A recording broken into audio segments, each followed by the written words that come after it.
We are here with Coach Joseph Orellana, head coach of the De La Salle University baseball team. Arguably one of the best college teams today here in the Philippines in the game of baseball. We're here to talk about a little bit of the game, not just this game. He has a game today against arch rival Ateneo. We're waiting for that, but we're gonna talk baseball in general. Coach, konting background ng baseball experience mo. Kailan ka nag-umpisa? Well, nag-umpisa ako maglaro, 10 years old ako. So, that time, ang ginagamit ko pa noon, mga karton, tennis ball, tsaga lang, gano'n. Nag-start sa T-ball, hanggang sa nakapaglaro ng Milo, tournament na yon, hanggang sa, yun, nagtuloy-tuloy. Explain mo, partner, kung nasan tayo ngayon. Well, nandito tayo ngayon sa Rizal Memorial Baseball Stadium, one of the historic na baseball field dito sa Pilipinas. Sa ngayon dito dinadaos yung UAP tournaments at saka iba pa mga tournaments like yung before yung Baseball Philippines, PSC Cup, ganun. Pag-usapan mo ang college baseball. Sabi ko nga, you're the coach of the LSU and the arch rival mo Ateneo now.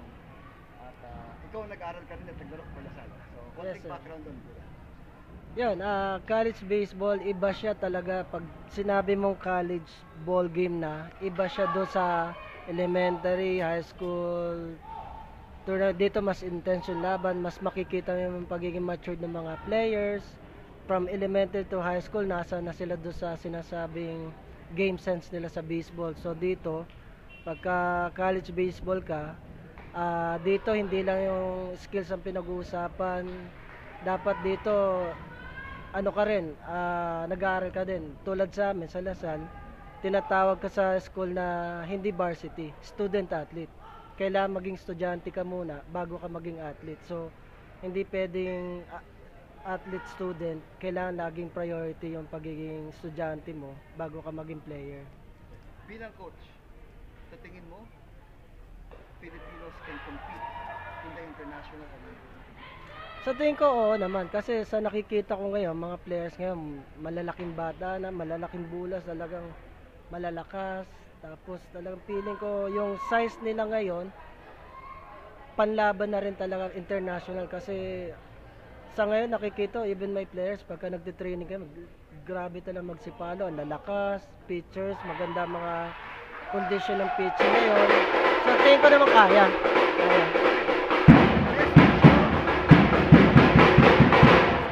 Message natin sa mga kababayan natin para mag-umpisa maglaro ng baseball. Well, yung magiging message ko sa kanila, yung dedication lang sa laro. Katulad ko, nanggaling din naman ako sa, sabihin natin, nag-start ako na, ang glove ko lang nung dati, karton, tennis ball, hanggang sa nangarap nga. So, nagtiyaga, nakinig sa coach, nag-extra work, nag-extra training, talaga nagpursige na gumaling, dumaan din talaga sa hirap nung training, pero in the end, sabi ko nga, hindi ako susuko hanggang sa makuha ko yung pangarap ko. Tuloy-tuloy lang talaga. That was Coach Joseph Orellana. Dito po, kasama ko si Coach Joseph Orellana of TLSU. Thank you, Coach. Okay, we're here to speak to Coach Randy Dizer of the Ateneo baseball team, head coach, champion. No. Kaya pa tayo, champion team yan eh. Pasulput-sulput ang championship, but it's always there competitive. We're going to speak to him about Philippine baseball. Randy. Yeah. Konting background, partner, on your baseball career. When did you start? What are the highlights? Actually, baseball is in the blood eh. My great-grandfather, my grandfather, my dad, my brothers, lahat pagka-desert, ang ano nila is baseball. So, it's just that I'm giving back what the sport has given me. From my studies, lahat, di ba? O my son nakatapos siya because of baseball, my daughter because of softball. So, I'm just giving back. Where are we right now? Can you explain where this is? Right now, trying to look at it with softball, especially sa women's, we're there. But with baseball, we have the potential. We have a lot of players, especially in the provinces. UAAP is very competitive now. A lot, almost all the programs, the Habagat program, the TOT, the Little League program, it's all flourishing eh. So, nagkakaroon ng interest yung mga bata. Ang ano lang noon is that kailangan maging tuloy-tuloy. Kailangan maraming tournaments. Sana private sector can help kasi we cannot rely on the government alone. We know we don't have the funding. Yeah. Where are we now? Rizal Memorial. Uh, What does this mean? Which this means a lot. Not only to us. Look, Babe Ruth played here. A lot of tourists goes here just to take that picture dun sa fence na yun with Babe Ruth and Lou Gehrig named there. Pero for you to take this out, you're killing not only baseball, but you're killing Philippine sports. Ano na yan eh, kilala na to eh. Everybody knows this. Kahit saan ka pumunta, especially the baseball loving people from other countries, they know Rizal Memorial. Okay. Do you think that our current crop of players can be competitive abroad? Yes, they can be. They can. The only important thing is that kailangan magtuloy-tuloy yung programa. We have the material. Ang ano lang natin ito is kailangan magkaroon ng exposure. Kailangan magkaroon ng games. Kailangan maging seryoso tayong lahat for the love of the sport. Pero sa akin right now, we're there.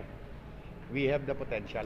Ang ano lang nito is that we have to tap it. And the only way we can tap it is by almost everybody helping. Your message to young boys who are choosing other sports, talk about baseball and the future of the game. For everybody, for the young kids, ipupush ko kayo to try baseball. Because with baseball, we know there's no height. Look at the Japanese. Look at the world ranking now. It's all Asian. Asians are all kasing laki lang natin eh. We're pareho lang tayo. So we used to beat Japan. We used to beat Korea before. We used to be number 1 in Asia. We can bring it back. Ang ano lang nito, and one more thing is that use it as your ticket to college. Continue playing. Pagka nag-develop kayo, then you'll have a pre-college. Right after college, you can still pwede kang mag-national team. From the national team, ang dream mo, mamimit mo lahat. Your words to those who can help. From the private sector, okay? Baseball needs you. Kailangan namin kayo. We cannot rely on the government. We as coaches can only do so much. Pero kailangan namin ng resources. Please bear with us. Tulungan nyo kami. And may mapupuntahan tayo sa sport na baseball and softball. Baseball team. One last question. Yeah. February 19 today, ang kalaban mo, DLSU. Sino mananalo? Even Steven yan. Any team can win.